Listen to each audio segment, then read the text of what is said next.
നിങ്ങളുടെ ഇഷ്ട പരമ്പരകൾ എക്സ്ക്ലൂസീവായി സൺ നെക്സ്റ്റ് ആപ്പിലൂടെ തികച്ചും ഫ്രീ ആയി ഇപ്പോഴേ ആപ്പ് ഡൗൺലോഡ് ചെയ്യൂ. നീ ഇങ്ങ് വന്നേ, വാ വാ.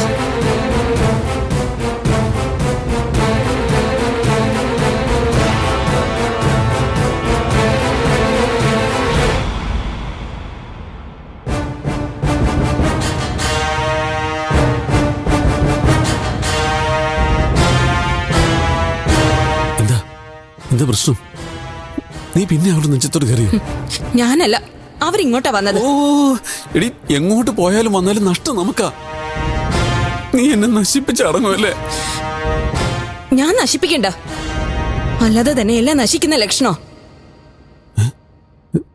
എന്തുവാടി, തെളിച്ചു പറ. സിന്ധുവിനെ കൊന്നത് നമ്മളാണെന്ന് അവരെന്റെ മുഖത്ത് നോക്കി വിളിച്ചു പറഞ്ഞു. ഓ, നീ പറയിച്ചു. എടി, മോങ്ങാനിരുന്ന നായുടെ തലയിൽ തേങ്ങ വെട്ടിയിട്ടത് നിന്നോട് ഞാൻ 1000 തവണ പറഞ്ഞതല്ലേ? അല്ലേ? അനുസരിച്ചോ നീ? എന്തിനാടി നീ എന്നെ കൂടി കൊലക്ക് കൊടുക്കുന്നേ? ഈ കേസെങ്ങാനും പൊങ്ങിയ ഞാൻ പോലീസിനോട് പറയും കൊന്നത് നീയാന്ന്. ശവം ഒളിപ്പിക്കാൻ ഞാൻ നിന്നെ സഹായിക്കാൻ മാത്രമേ ചെയ്തിട്ടുള്ളൂ എന്നും പറയും. പിന്നെ മാപ്പുസാക്ഷിയായി ഞാൻ ഊരിപ്പോരും. നീ ആയുഷ്കാലം അകത്ത് കിടക്കും. അല്ലെങ്കിൽ നിന്നെ അവർ തൂക്കിക്കൊല്ലും.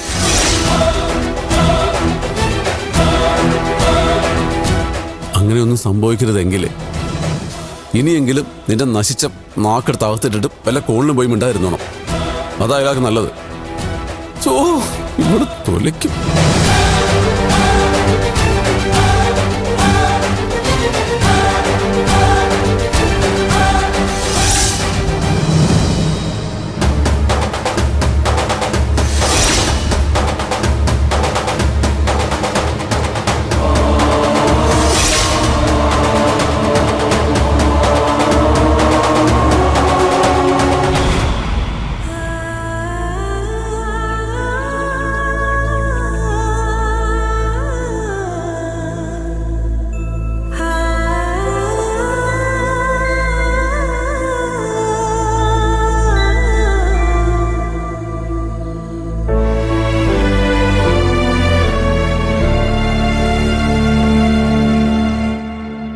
സുനീഷേട്ടാ,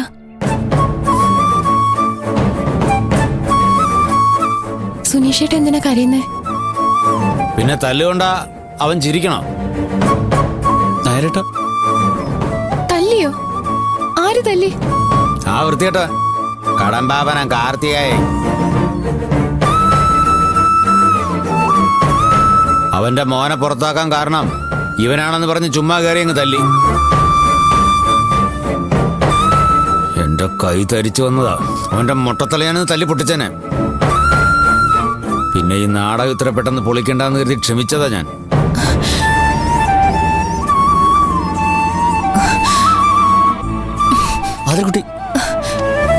ആതിരക്കുട്ടി എങ്ങോട്ടാ? ഇതിങ്ങനെ വിട്ടാ പറ്റില്ല. എനിക്ക് അയാളോട് ചോദിക്കണം, അയാൾ ആരാ എന്റെ സുനീഷേട്ടനെ തല്ലാനെന്ന്. മണ്ടത്തരം കാണിക്കാതെ വെച്ചേ. ഇവനിപ്പോ നിന്റെ സുനീഷേട്ടനൊന്നുമല്ല, തോട്ടക്കാരൻ ഗണേശനാ. ഇവനെ തല്ലിയതിന് നിനക്കെന്താ ചെയ്തെന്ന് അവര് ചോദിച്ചാൽ നീ എന്ത് മറുപടി പറയും? കിട്ടിയതല്ല ഏതായാലും തിരിച്ചെടുക്കാൻ പറ്റത്തില്ല. തൽക്കാലം നമ്മൾ ക്ഷമിക്കുന്നതാണ് നല്ലത്. അവനുള്ളത് സമയവും സാഹചര്യം നോക്കി ഞാൻ പിന്നെ കൊടുത്തോളാം.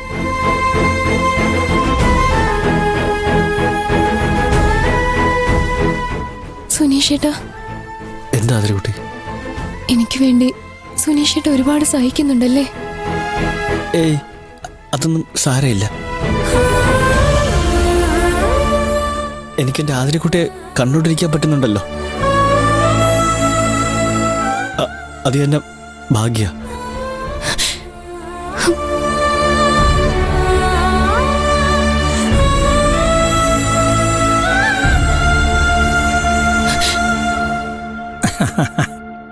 ദേ, ഒന്നും കാണാതെ ഞാനൊന്നും പറയില്ലെന്ന് തങ്കച്ചിക്ക് അറിയാമല്ലോ. ഇപ്പൊ അവളീ കാണിക്കുന്ന മൗനവും ഭക്തിയും ബഹുമാനവും ഒക്കെ കുറച്ച് കഴിയുമ്പോൾ അങ്ങ് മാറും.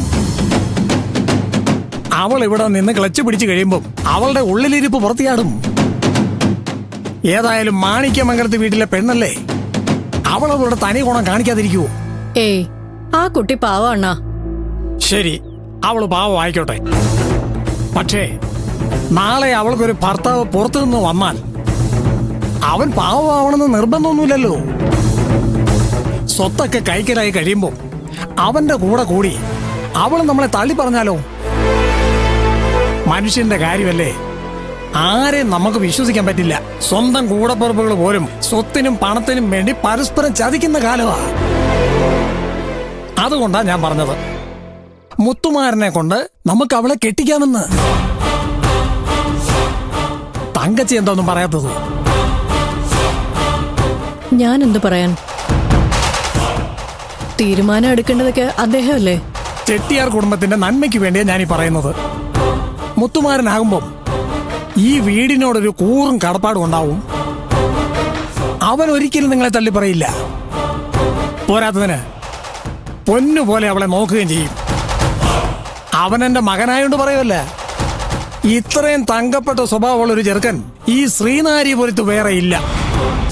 അണ്ണൻ അദ്ദേഹത്തോട് സംസാരിക്കേ. ഏയ്, ഞാൻ സംസാരിച്ചാൽ ശരിയാവത്തില്ല. സമയവും സാഹചര്യവും നോക്കി തങ്കച്ചി തന്നെ അങ്ങ് പറഞ്ഞാ മതി. നമുക്ക് എത്രയും പെട്ടെന്ന് അവരുടെ വിവാഹം നടത്തണം. ആ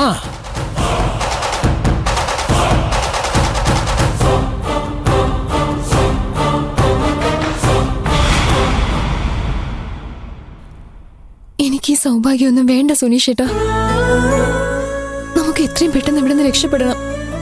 ഓരോ ദിവസം കഴിയുന്തോറും കാര്യങ്ങൾ കൂടുതൽ അപകടത്തിലേക്കാ പോകുന്നത്.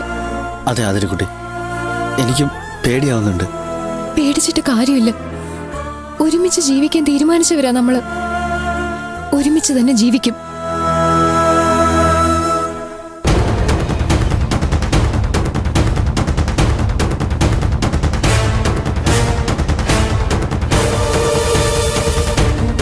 എന്താടാ, എന്താ ഇവിടെ? മോൾക്കെന്താ ഇവിടെ കാര്യം? എത്ര പറഞ്ഞാലും നിന്റെ അഹങ്കാരം മാറില്ല അല്ലേ?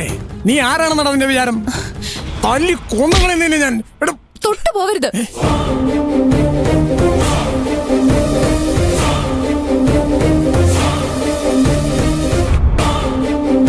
മോളെ, ഇയാളെ തല്ല നിങ്ങൾക്ക് എന്താ അധികാരം? ഇയാൾ എന്ത് തെറ്റാ നിങ്ങളോട് ചെയ്തത്? നിങ്ങളുടെ മകൻ ഇവിടെ ഒന്ന് പറഞ്ഞു വിട്ടിട്ടുണ്ടെങ്കിലേ അതിന് കാരണക്കാരൻ ഇയാളല്ല, അവന്റെ കയ്യിൽ ഇരിപ്പുണ്ട. എന്റെ മാല മോഷ്ടിച്ച് പെരും കള്ളനാവൻ.